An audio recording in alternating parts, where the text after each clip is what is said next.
I'm at Florida, and guess where I'm going in a few days?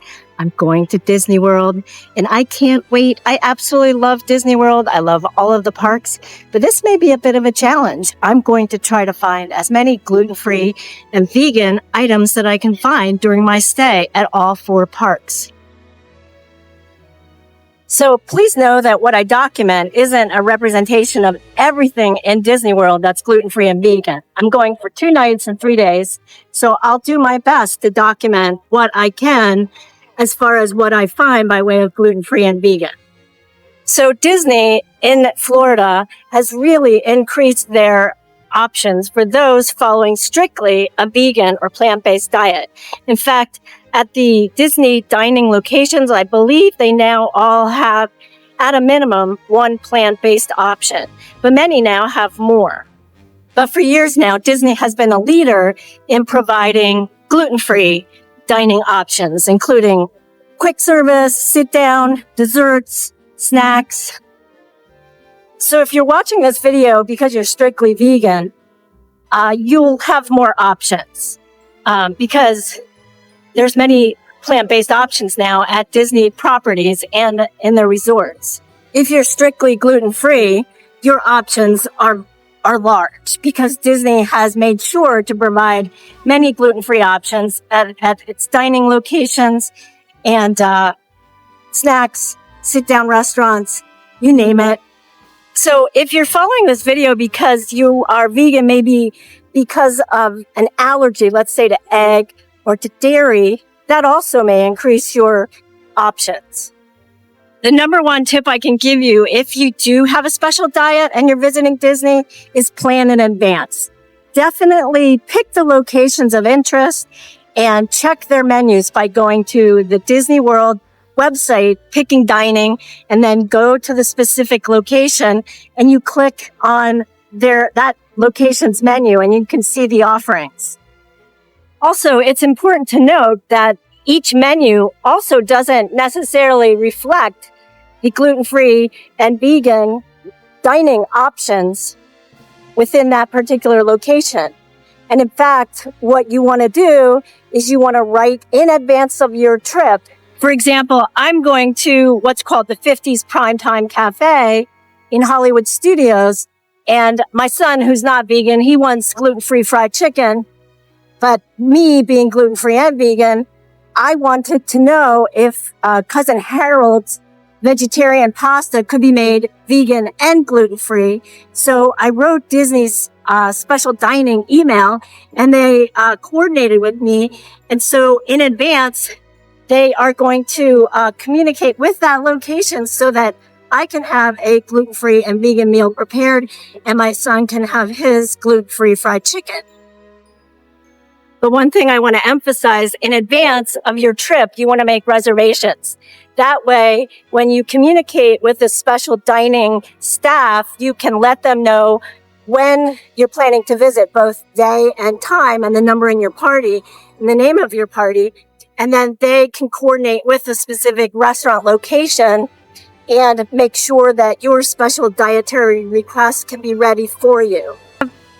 A caveat, however, is that if you are aware, many of the dining locations in Disney are in fact not owned and operated by Disney, and that's particularly the case in Epcot's World Showcase. Many of those restaurants are operated by an independent party, so such locations may not be as accommodating as the Disney-owned properties. So I'm going to finish my walk here, and then I'll follow up with you, and I'll show you a Disney treat that is both gluten-free and vegan. And when I eat it and when I look at it, I get excited for my upcoming trip. So these are the treats that I found here locally at the Winn-Dixie. It's the Disney Mickey Mouse chocolate-covered ice cream bars. It says it's free from the top 9 allergens, including it's dairy-free. I think it's naturally vegan. It's made with dairy-free oat milk. And gluten-free oat milk as well.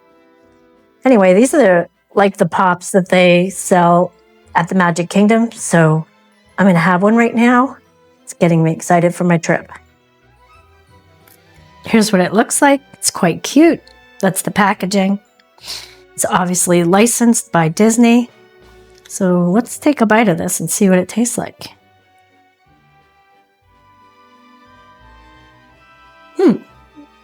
I bit off one of the ears. It's very good. Tastes like ice cream to me.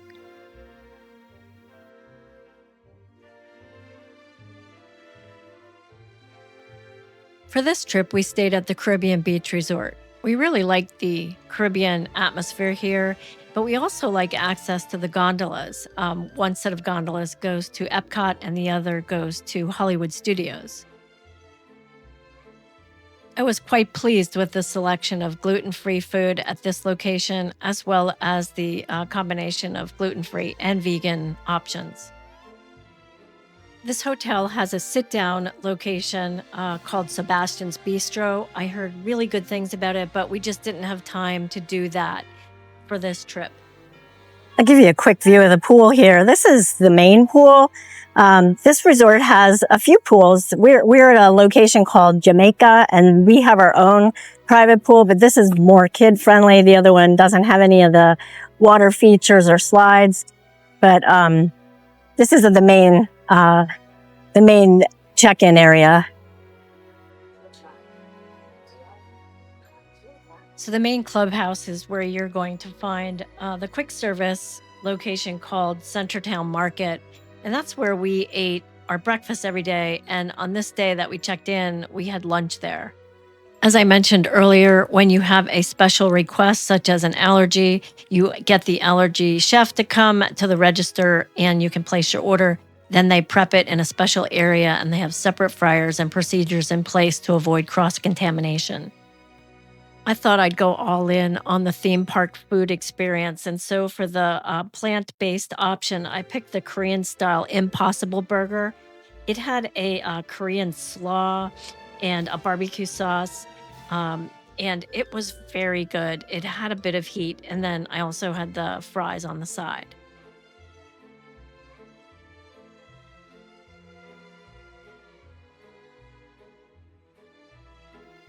After lunch, we headed to Epcot.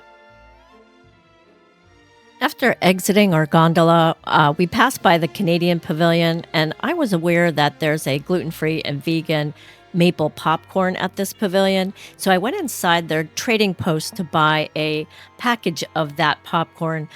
I didn't want to eat it at this time, but they also have a cart outside, which I'll show you, and you can get it in a popcorn container to go and eat in the park. We then headed to the Journey into Imagination with Figment.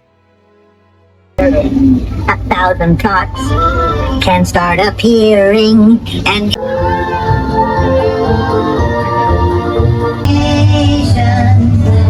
dream can be a dream come true. After that, we visited the Land Pavilion and did Soarin' there, as well as the boat ride. And then I wanted to check out Connections Eatery. Don't confuse this with Connections Cafe. I read online that the black bean burger there was both gluten-free and vegan, but when I spoke to the manager on site, he said, no, the burger has a panko in it that's not gluten-free. The manager then steered me towards ordering the Peruvian salad with a spicy sesame dressing as my plant-based and gluten-free option. And also there was a coconut mango shake that I ordered. The salad, it was okay. I really liked the dressing, but the sweet potatoes were almost boiled, not roasted. And the avocado was slightly brown. And the smoothie, for me, it was too sweet. My husband and son headed off to do some fast rides, and I was on the hunt for more gluten-free and vegan food.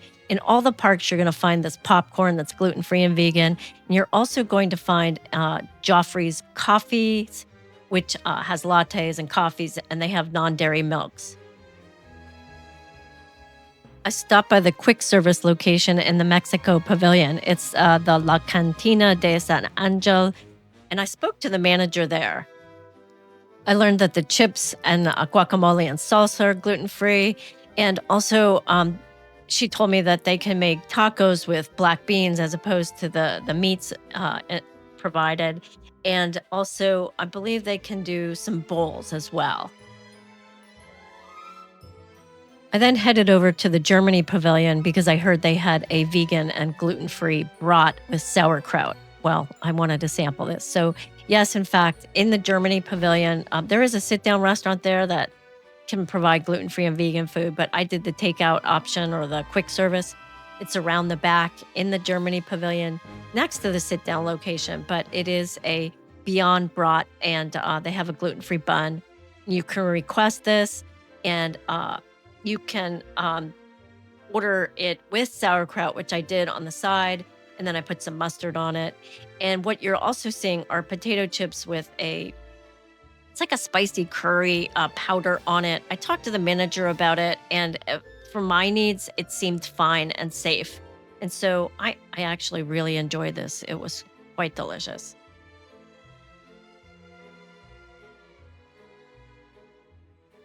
The quick service location in Italy called Gelateria Toscana has vegan and gluten-free sorbet, and the quick service Kabuki cafe location in Japan has shaved ice that can be gluten-free and vegan if you skip the topping. And they also have a vegetable roll, and they have gluten-free soy sauce on hand.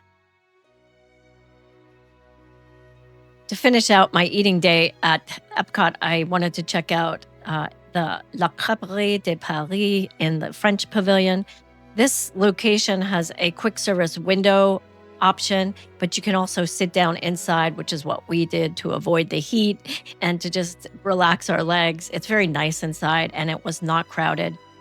You can get the gluten-free crepes or buckwheat crepes. You can get a savory version, which is the ratatouille, which I hear is very good. But I wanted to try the sweet option, and so I had the crepe filled with peaches and berries. This crepe was good, but it was lacking the ice cream or whipped cream that I saw my husband and son have. This location really should consider offering alternatives for those seeking plant-based options. So with full bellies and tired legs, we headed back to our hotel to get ready for our next day at Disney.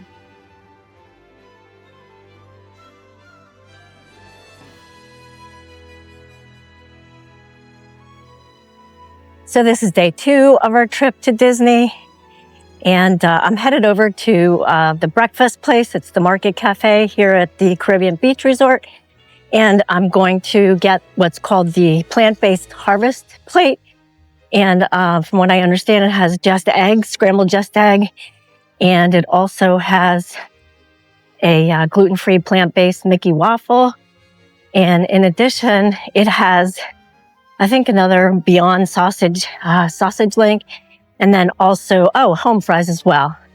So I'm going to order that. I'm going to meet up with the allergy chef and then place that order, and I'll let you know how it goes.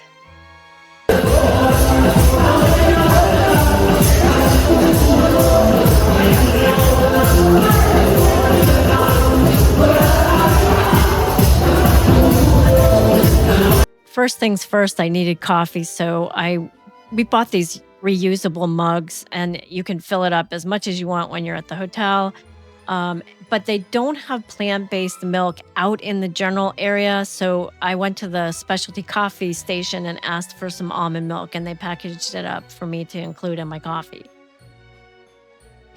So here's the plant-based and gluten-free breakfast harvest platter that I had. It had scrambled just egg. It had a really good gluten-free and vegan Mickey waffle, and it had the Beyond sausage. At this point, I was kind of getting tired of the Beyond meats, but it's good. It also had home fries, which were quite tasty. I added some hot sauce to my eggs and the sausage, and I added some syrup to the Mickey waffle. After finishing breakfast, I headed out to meet up with my son and husband, and then we took a bus to the Magic Kingdom.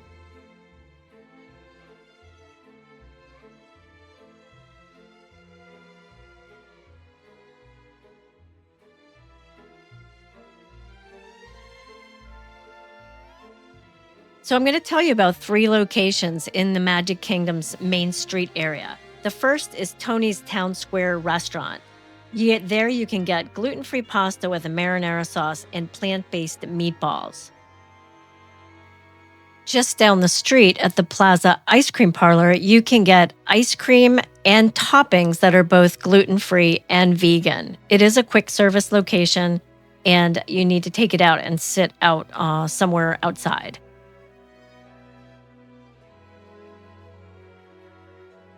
Just across the street is Casey's Corner. It's a hot dog stand, and you can get a vegan and gluten-free hot dog. But hot tip, it's a Beyond Sausage again. In Fantasyland at the Pinocchio Village House, they can make a gluten-free and vegan cheese pizza, and I understand it's very good.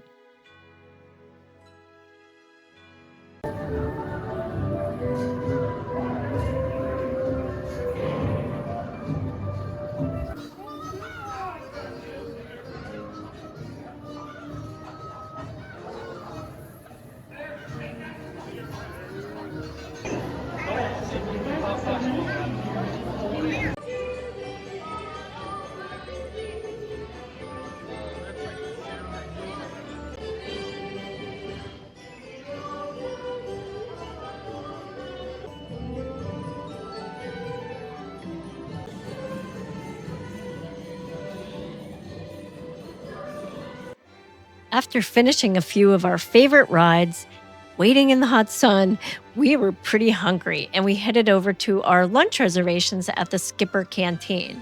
This is across from the Jungle Cruise in the Adventureland section of the Magic Kingdom. It's a sit-down restaurant, and I do recommend making reservations. Most of the menu can be made gluten-free, and they are very accommodating with making plant-based options as well. I ordered a modified version of Niall Nelly's noodle bowl. I didn't have the shrimp, and then they made it gluten-free and vegan, and it's similar to a pad thai, I want to say. But there are other options on the menu that can be modified to make it both gluten-free and vegan. The wait staff at this location make the experience really fun. They're comical, kind of like they are on the Jungle Cruise ride. And the two back rooms are the most interesting. One is the jungle room, the other is the sea room. We sat in the back jungle room. So here's the dish that I ordered. As you can see, it's like a pad thai, but then I had these crispy, I think it was pineapple coated tofu, and it had radishes, and it was quite refreshing. And again, it's similar to a pad thai. For dessert, I had a coconut panna cotta with a mango sorbet. This was quite refreshing. Finally, almost as though the sense of this quietly metamorphosis. Is this haunted room actually stretching? Or is it your imagination?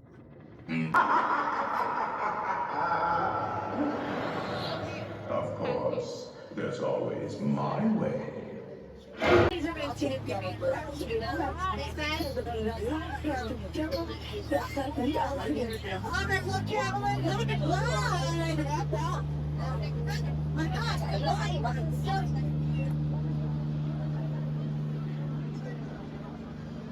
Yucky. Lots of bacteria. Their noses here. And I'll have to be honest with you. It's not. Not far from the Pirates of the Caribbean is a quick service location called Pecos Bill. You can sit down there, and they have a rice bowl that's both gluten-free and vegan, and it's made with Impossible meatballs, and it has rice and beans and some salsas. How could I visit the Magic Kingdom without going to Aloha Isle and getting a Dole Whip? What I did was I got the actual Dole Whip in a float. It's like Dole Whip, and then it has pineapple juice. In Tomorrowland, you can visit Cosmic Ray's Starlight Cafe, and there you can get a gluten-free and vegan patty melt. It's an Impossible burger topped with plant-based cheddar, grilled onions, and asteroid sauce on gluten-free bread, and then you can also get French fries.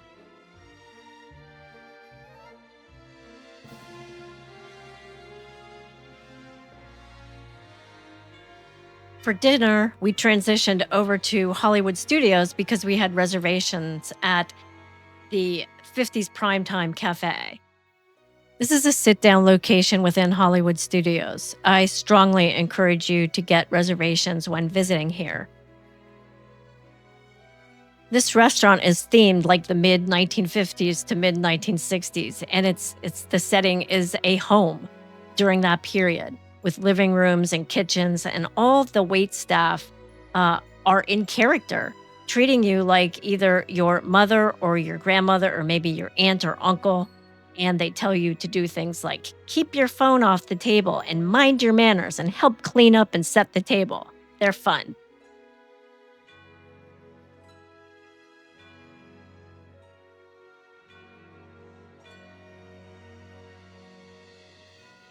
For dinner here, I ordered the Cousin Harold's pasta, which was made both gluten-free and vegan for me. It had mixed vegetables and a spicy tomato sauce, and it had chickpeas as well. Another sit-down location I wanted to mention within Hollywood Studios is the Brown Derby. This is a little bit more, let's say, upscale than some of the other restaurants within the park. But they do have a nice selection of some gluten-free options. And then for gluten-free vegan, they have a shepherd's pie that looks delicious. And for dessert, I believe their orange hazelnut chocolate cake can be modified to be gluten-free and vegan.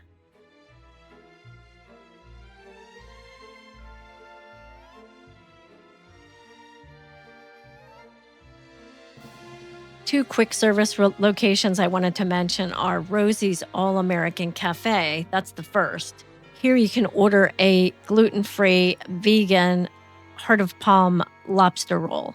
Next door at Catalina Eddie's, you can get a gluten-free and vegan pizza.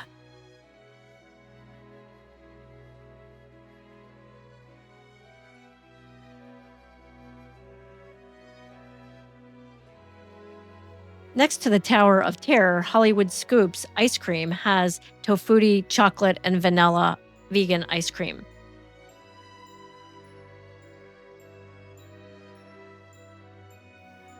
So this is our last day at Disney. We're headed to Animal Kingdom, and I'll see what I can find there by way of gluten-free and vegan food. See you there. And this day, I had the avocado toast. It was gluten-free toast with a topping of sriracha mayonnaise, and then on top were avocados, tomatoes, oranges, pickled onions, and radishes. Because I like their home fries so much, I also had a side of home fries. Then it was off to the bus to go to Animal Kingdom. It was unbelievably hot and humid this day, and that impacted my ability to get certain foods and to visit certain locations. If you're looking for gluten-free and vegan pizza, Pizzafari has that.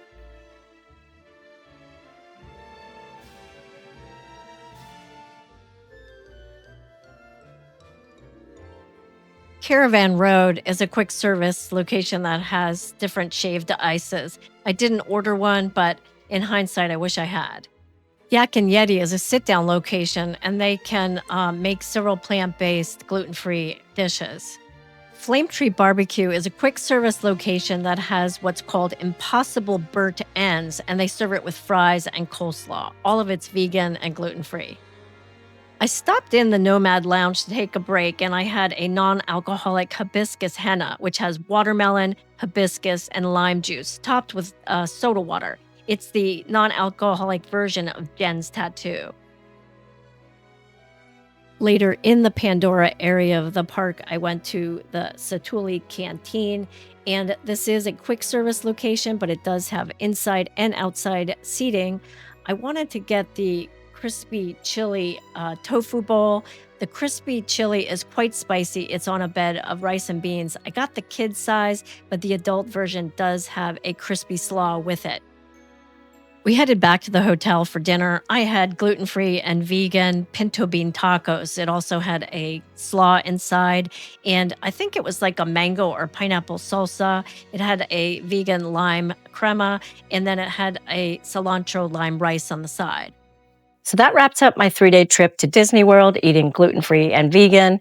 I'm going to end this video by giving you a few tips as reminders. Tip number 1 is always plan in advance. And what I mean by that is plan what parks you're going to, and then you know what restaurants you have available to you. Also, plan ahead as to what hotel you plan to stay in, and then also check the menu for that location.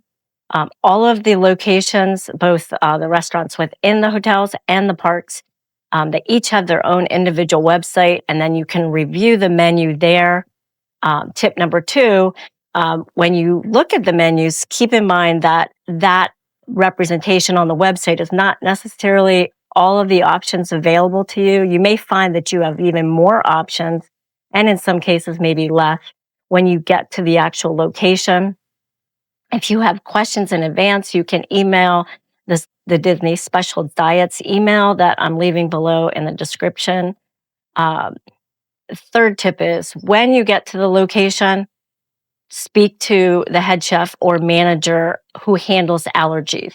Every location has one, and this is standard Disney practice. So please don't miss this being shy that you're bothering someone. Disney expects this, and they in fact want it. At my hotel, it was standard procedure where we would go up and say, oh, we have celiac, and one person has celiac and one's vegan. They'd get the chef. He came and took our order and noted the allergies and then went into the kitchen to handle it. In fact, he was doing this on a continuous basis for others as well. So let me know if you've tried any of the locations that I featured in this video, or if there's other locations that you would like featured in a future video or places that you really enjoy. Just leave a comment below. And also check out these next videos.